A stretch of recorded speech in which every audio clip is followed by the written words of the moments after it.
मेरे प्यारे dear friends, आज की इस वीडियो में हम आपके लिए साइंस के फिर से इम्पोर्टेंट क्वेश्चंस लेकर आए हैं। तो बने रहिए हमारे साथ वीडियो के अंत तक।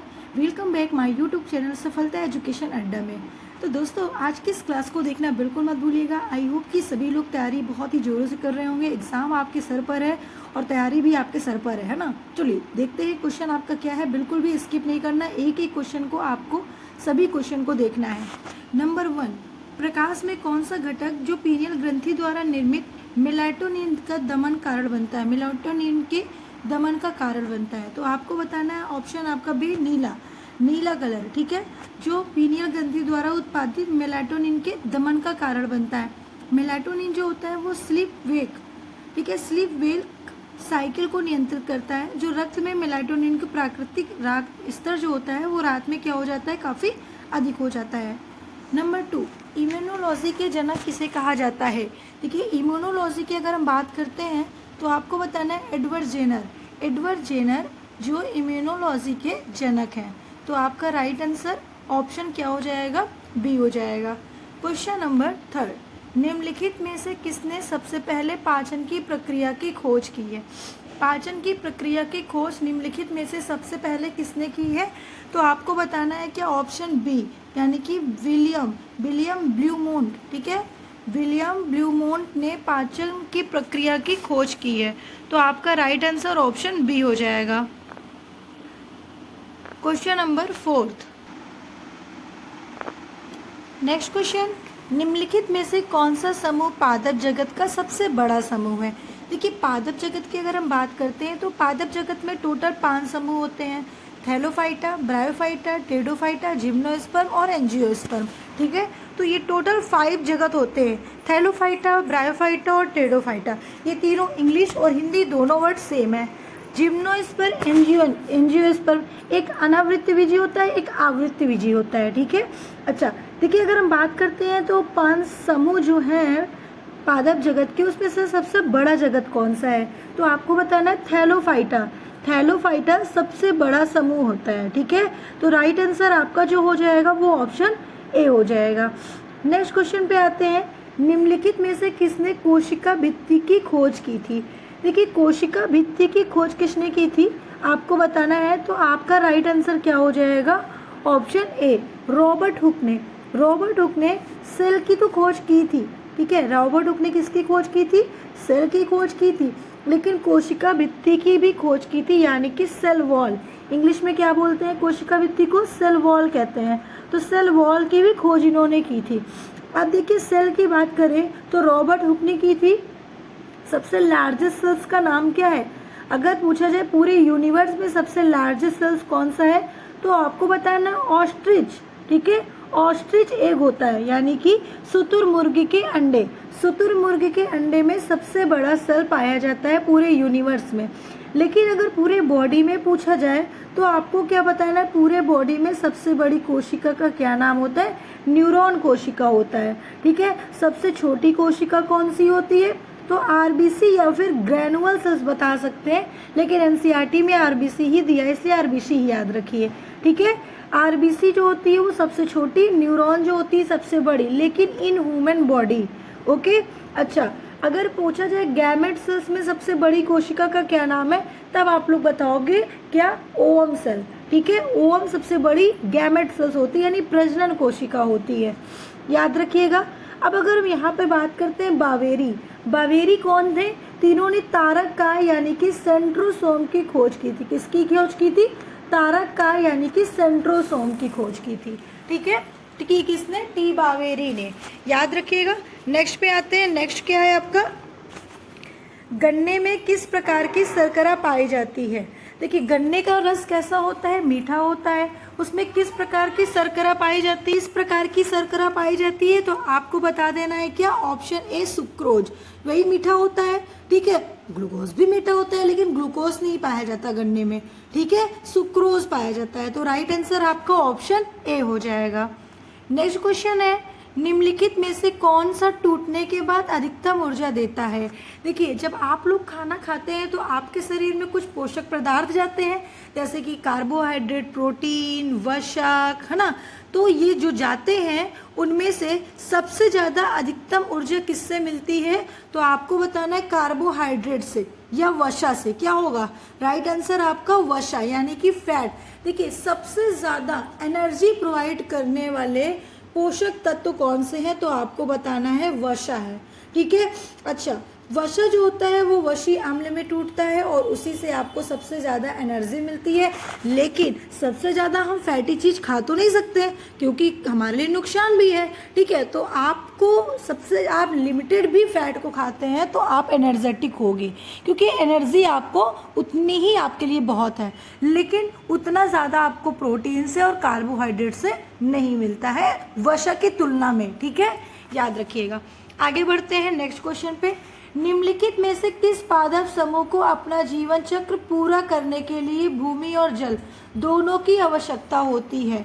ठीक है, अभी मैंने आपको बताया ना कि कई सारे समूह होते हैं पादप जगत के, तो उसमें से कौन सा ऐसा समूह है जिससे सबसे ज़्यादा पानी और भूमि की ज़रूरत होती है?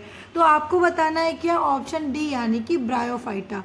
ठीक है, ब्रायोफाइटा के जिसे सबसे ज़्यादा जीवन चक्र पूरा करने के लिए क्या होता है? जल और भूमि दोनों की आवश्यकता होती है। नेक्स्ट क्वेश्चन पे आते हैं। नेक्स्ट क्वेश्चन है, जाइगोटिक अर्धसूत्री विभाजन की विशेषता क्या है? ठीक है, तो अर्धसूत्री विभाजन की विशेषता क्या है? आपको बताना है क्लाइमाइडोमोनास। ठीक है, क्लाइमाइडोमोनास। राइट आंसर आपका ऑप्शन डी हो जाएगा। नेक्स्ट क्वेश्चन पे आते हैं।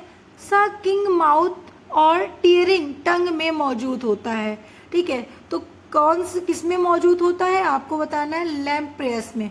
ठीक है, लैम्प्रेयस में मौजूद होता है। राइट आंसर ऑप्शन सी हो जाएगा। ओके, चलिए आगे बढ़ते हैं। निम्नलिखित में से किसे ब्लाइंड वर्म के नाम से भी हम जानते हैं? ब्लाइंड वर्म, ब्लाइंड वर्म किसे कहा जाता है? तो आपको बताना है आपोडा को। आपोडा को हम क्या कहते हैं? ब्लाइंड वर्म के नाम से जानते हैं।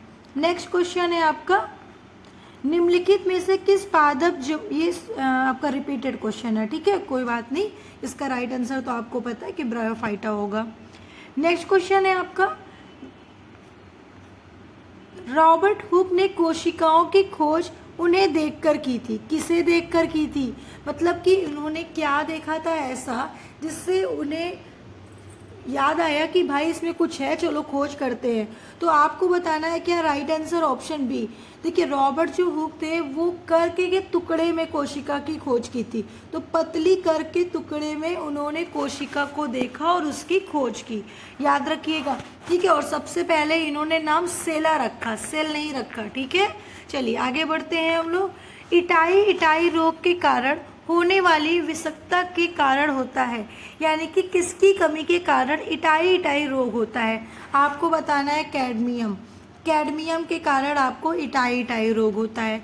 ठीक है, याद रखिएगा। इटाई रोग जापान के टोयामा प्रीफिक्चर में 1912 के आसपास शुरू होने वाले बड़े पैमाने पर कैडमियम विषाक्तता के आसपास ये हुआ था। ठीक है, यानी कि इटाई जो रोग हुआ था वो 1912 में हुआ था।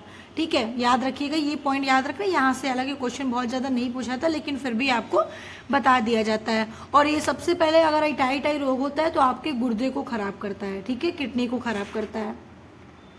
यहाँ से कोई खास क्वेश्चन नहीं पूछा जाता। ठीक है, चलिए नेक्स्ट पे आते हैं। लीवेनहॉक ने सबसे पहले स्वतंत्र जीवित कोशिका की खोज की थी। किसमें की थी? कहाँ पर देखा था? तो आपको बताना है तालाब के जल में। तालाब के जल में लीवेनहॉक ने सबसे पहले जीवित कोशिका की खोज की थी। यहाँ पर एक पॉइंट और याद रखना है, सेल की खोज, कोशिका की खोज रॉबर्ट हुक ने तो की थी, लेकिन कैसी कोशिका की खोज की थी? आपको बताना है डेड कोशिका की खोज।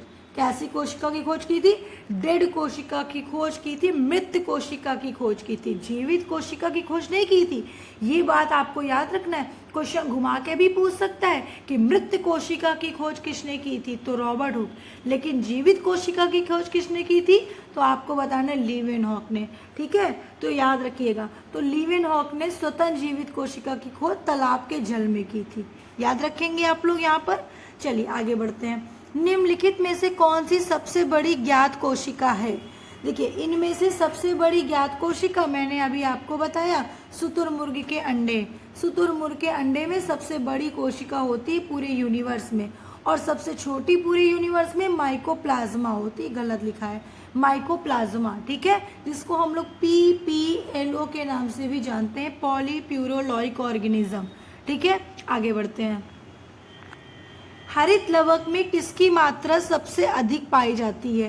देखिए, हरित लवक जिसको हम क्लोरोफिल कहते हैं, और इस क्लोरोफिल क्या करता है, ग्रीन कलर का पिगमेंट देता है, जिसके कारण पत्तियां ग्रीन कलर की होती हैं, और कच्चे फल में भी आपका जो क्लोरोफिल ही पाया जाता है, जिसके कारण ग्रीन फल होते हैं। ठीक है, लेकिन इसमें से सबसे ज़्यादा किस में पाया जाता है, तो आपको बताना है क्या, उपयुक्त में से कोई नहीं, किसी में क्लोरोफिल नहीं पाया जाता। ठीक है, नेक्स्ट, किडनी फेल होने पर सबसे अच्छा दीर्घकालिक समाधान क्या है।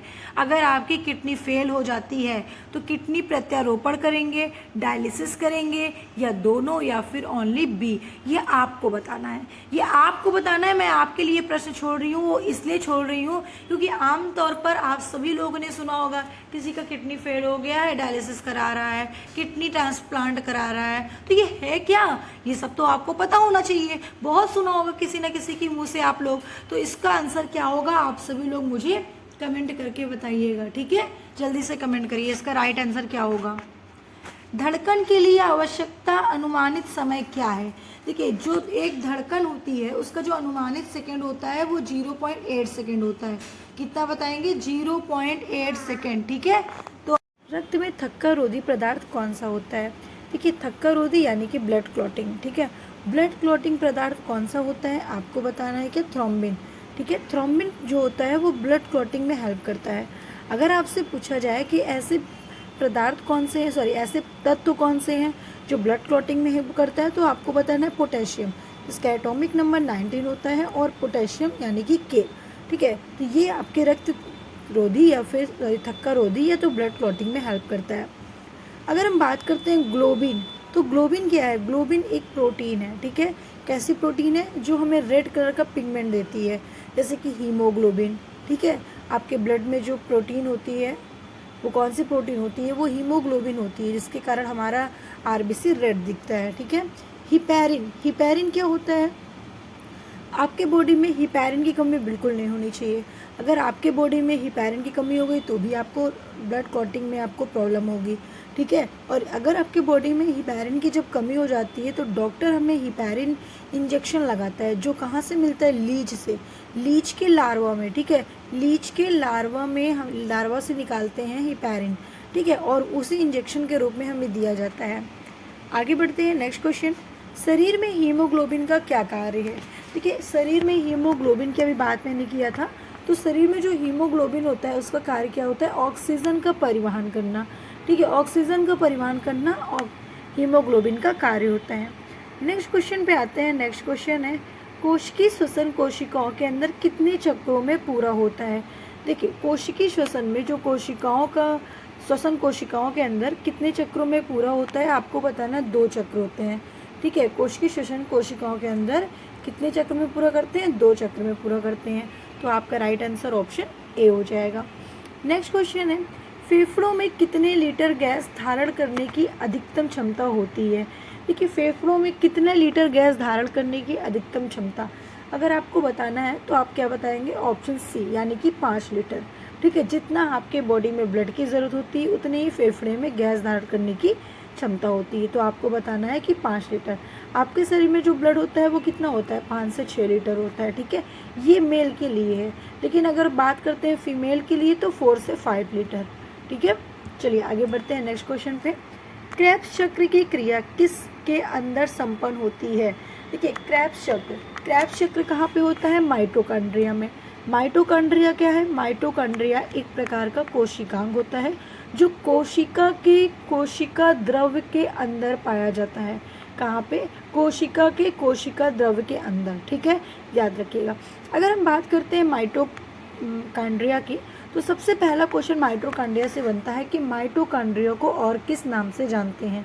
तो आपके ऑप्शन में जैसे कई सारे ऑप्शन दिए हैं, तो एक ऑप्शन वहाँ पे हो सकता है कोशिका का पावर हाउस, ठीक है, या फिर शक्ति ग्रह, या ऊर्जा ग्रह, या बायोप्लास्ट। तो ये सारे कोशिका माइटोकॉन्ड्रिया के अन्य नाम हैं।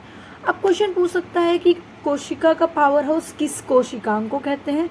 तो माइटोकॉन्ड्रिया को कहते हैं। किसको बताएंगे? माइटोकॉन्ड्रिया को, ठीक है। बायोप्लास्ट किसे कहा जाता है? तो भी आपको बताना है, माइटोकॉन्ड्रिया को कहा जाता है, ठीक है। उसके अलावा देखिए माइटोकॉन्ड्रिया जो होती है वो डबल मेम्ब्रेन संरचना होती है, इनर मेम्ब्रेन भी होती है और आउटर मेम्ब्रेन भी होती है, 2 मेम्ब्रेन होती है, ठीक है, इनर मेम्ब्रेन और आउटर मेम्ब्रेन। इनर मेम्ब्रेन जो वाली मेम्ब्रेन होती है उसे हम क्या कहते हैं? क्रिस्टी कहते हैं, ठीक है, क्रिस्टी के नाम से जाना जाता है, ओके, याद रखिएगा। अच्छा, उसके अलावा माइटोकॉन्ड्रिया में राइबोसोम भी प्रेजेंट होते हैं। माइटोकॉन्ड्रिया में राइबोसोम कहाँ पे प्रेजेंट होते हैं? तो आपको क्या बताना है भाई, कहाँ पे प्रेजेंट होते हैं? आप लोग क्या बताओगे, जल्दी से बताइए। मैट्रिक्स, ठीक है, मैट्रिक्स में प्रेजेंट होते हैं। कहाँ पे?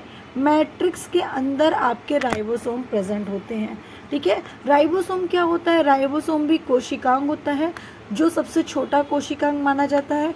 और ये 2 प्रकार के कोशिकांग होते हैं, 70S और 80S, ठीक है, दो टाइप्स के होते हैं राइबोसोम, 70S और 80S। राइबोसोम को हम प्रोटीन फैक्ट्री, क्या बोलते हैं राइबोसोम को? राइबोसोम को प्रोटीन फैक्ट्री के नाम से भी जाना जाता है। और इसकी खोज किसने की थी? तो आपको याद रखना है, पैलाडे ने। किसने की थी? पैलाडे ने राइबोसोम की खोज की थी, ओके। अच्छा, अब उसके अलावा यहाँ पे देखिए एक दिया है इंटर मेम्ब्रेन स्पेस। जो यहाँ पे स्पेस दिख रहा है ना, इसे हम बोलते हैं इंटर मेम्ब्रेन स्पेस। यहाँ से क्वेश्चन नहीं पूछा जाता आपका, ठीक है, ये चीज़ याद रखना है आपको। नेक्स्ट क्वेश्चन पे आते हैं, किसके ऑक्सीकरण के द्वारा उत्पन्न ऊर्जा को श्वसन कहा जाता है? तो किसके ऑक्सीकरण के द्वारा होता है? आपको बताना है ग्लूकोज के। तो राइट आंसर क्या हो जाएगा? ऑप्शन ए, ठीक है। श्वसन जीवों में 24 घंटे चलने वाली क्रिया है, जो 2 प्रकार की होती है, ऑक्सी अनऑक्सी, ठीक है। बॉडी में दोनों प्रकार की श्वसन चलती है, ठीक है, ऑक्सी और अनऑक्सी श्वसन, याद रखिएगा, वेरी इंपॉर्टेंट क्वेश्चन है। नेक्स्ट क्वेश्चन पे आते हैं, हमारी छोड़ी हुई सांस की हवा में कार्बन डाइऑक्साइड की कितनी मात्रा लगभग होती है? तो हमारे द्वारा जो छोड़ी गई कार्बन डाइऑक्साइड की मात्रा होती है वो कितनी होती है? आपको बताना है 4%। कितनी?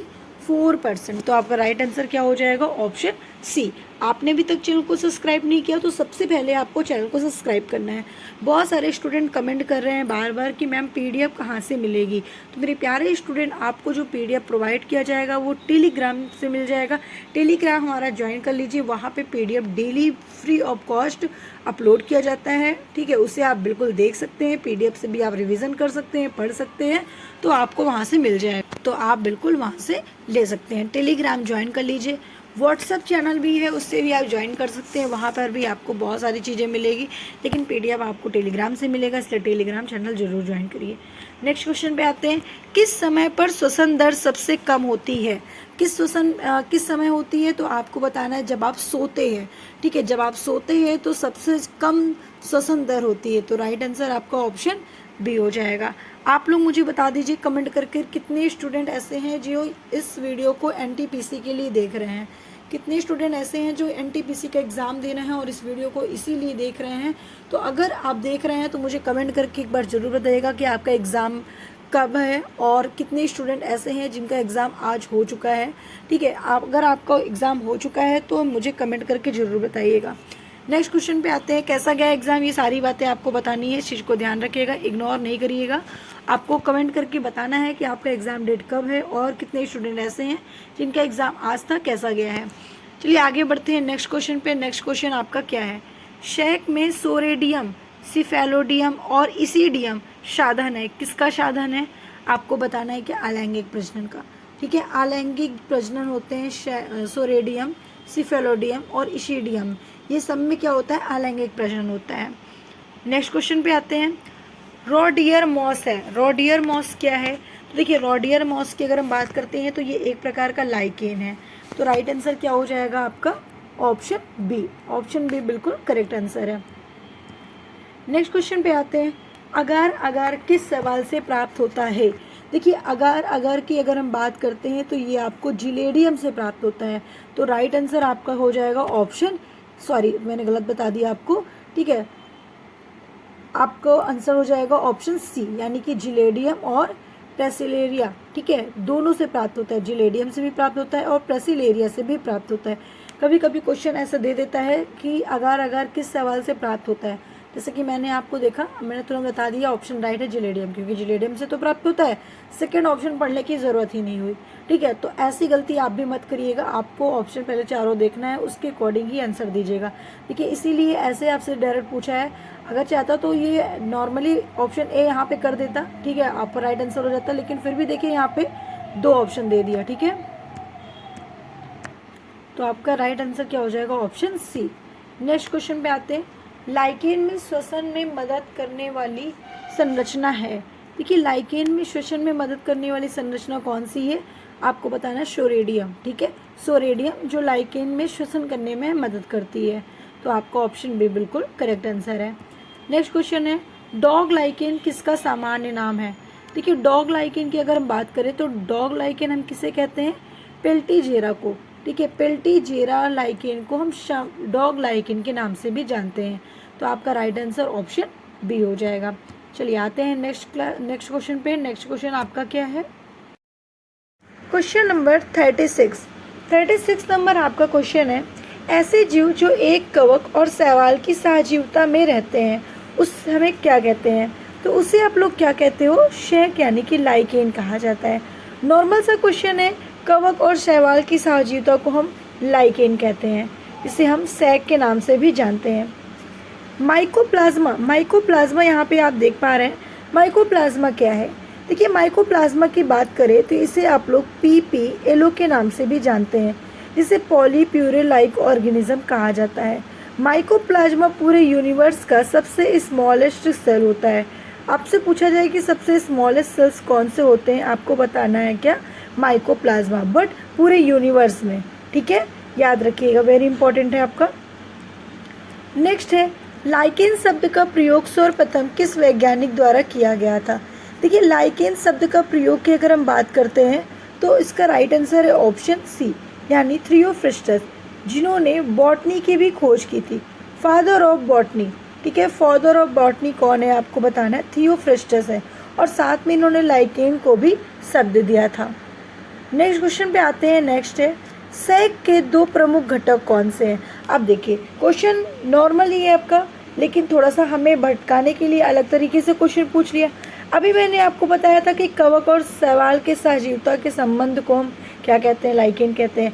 अब यहाँ पे पूछ रहा है कि लाइकेन के 2 मुख्य घटक कौन कौन से हैं, तो आपको बता देना है, बता देना है। इसका नॉर्मल सा आंसर क्या हो जाएगा? शैवाल और कवक हो जाएगा। तो राइट आंसर क्या होगा? ऑप्शन डी हो जाएगा।